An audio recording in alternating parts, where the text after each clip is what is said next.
সজল সাহেব ভয়াবহ যৌন নির্যাতন করার চেষ্টা করেছেন ইনফ্যাক্ট চেষ্টার তো আসলে বাকি কোনো কিছুই নেই।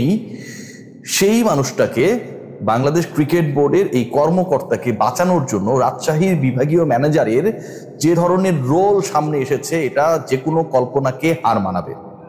আমার এই আলোচনাটা যারা শুনছেন সবার প্রতি আমার একটা রিকোয়েস্ট যে আজকের আমার এই কন্টেন্টটা আপনারা একটু দয়া করে সবাই শেয়ার করবেন, পুরো বাংলাদেশ জানুক যে বাংলাদেশ ক্রিকেট বোর্ড ভিকটিমকে রক্ষা তো করতে পারে না, ক্রিকেট বোর্ডের বিভাগীয় ম্যানেজার এবং তার নাম হচ্ছে মাকসুদা আলম রোজি ভিকটিমকে বলে তুই রাজশাহী থেকে বিরাট কিছু হয়ে গেছিস, তুই বাড়ি ঘর বেচে দিও বাঁচতে পারবি না। সজল এমন মামলায় তাকে ফাঁসিয়ে দেবে। বলা হয়েছে একদম থাপড়ায় গাল লাল করে দিব। তোমার ইজ্জতের দাম আগে কই ছিল? গতকালকের ইন্টারভিউর আগ পর্যন্ত তার ইজ্জতের কোনো দাম ছিল না। বাংলাদেশ ক্রিকেট বোর্ডের একজন নারী ক্রিকেটারকে এই অভদ্র মহিলা এই অকথ্য ভাষায় গালিগালাজ করার থ্রেট করার সাহসটা কোথা থেকে পান?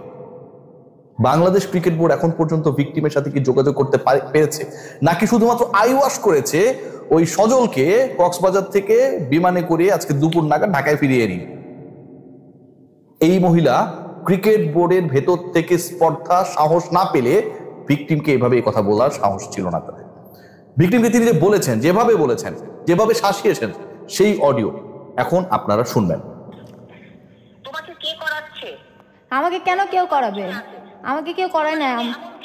তোমার সঙ্গে এমন কিছু হয়নি হলে নিশ্চয়ই আমরা বুঝতে পারতাম কিছু না কিছু। শুনেন, আপনি থাকেন এক পোস্টে, তুমি এগুলা সম্পূর্ণ বানিয়ে বলছো। কেন আমি বানিয়ে বলতে যাব?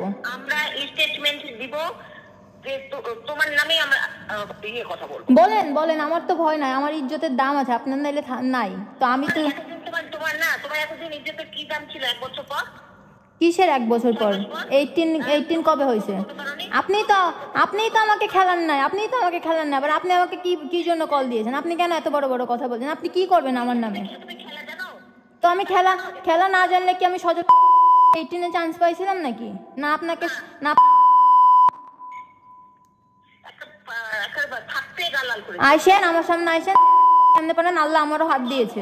তুমি কত বড় হয়ে গেছিস থেকে মনে করেছিস যে তুই বিরাট কিছু হয়ে গেছিস?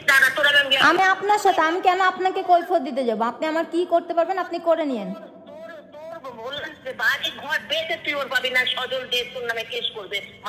করুক, সজলকে দেখে আমি ভয় পাই না। আপনি দিয়েন, আপনি তো থাকবেনই, আপনি যে সজলের ডান হাত। আমি একটা কথা বলি না প্রায় যে বাংলাদেশ ক্রিকেট বোর্ডে যতগুলো সিসি ক্যাম রয়েছে আমার সোর্স তার থেকে বেশি। আমার এই বোনদের সাথে যে ঘটনা ঘটছে, বাংলাদেশ ক্রিকেট বোর্ড আইওয়াশ করা তদন্ত কমিটি করেছে। সেই তদন্ত কমিটি ভিডিও ক্লিপস চায়, সেই তদন্ত কমিটি এই অডিও ক্লিপসগুলোর খোঁজ রাখে না। যে অডিওতে যে ওভারফোনে হুমকি দিয়ে একজন নির্যাতিত নারী ক্রিকেটারকে মুখে তালা মারার কথা বলেন আরেকজন নারী, সেই নারী কার স্বার্থে কথা বলছেন খুবই ক্লিয়ার। হয় সজলের স্বার্থে, যিনি বাংলাদেশ ক্রিকেট বোর্ডের এমপ্লয়ি, অথবা স্বয়ং বাংলাদেশ ক্রিকেট বোর্ডের স্বার্থে যারা পুরো ব্যাপারটাকে থামাচাপা দিতে চায়। আনস্টপেবল রিয়াসাত আজিম এই ইস্যুতে থামছে না। যারা যেভাবেই হোক না কেন এটাকে ধামাচাপা দেওয়ার চেষ্টা করবে প্রত্যেকের মুখোশ উন্মোচন করবো আমার প্ল্যাটফর্মে প্রতিদিন।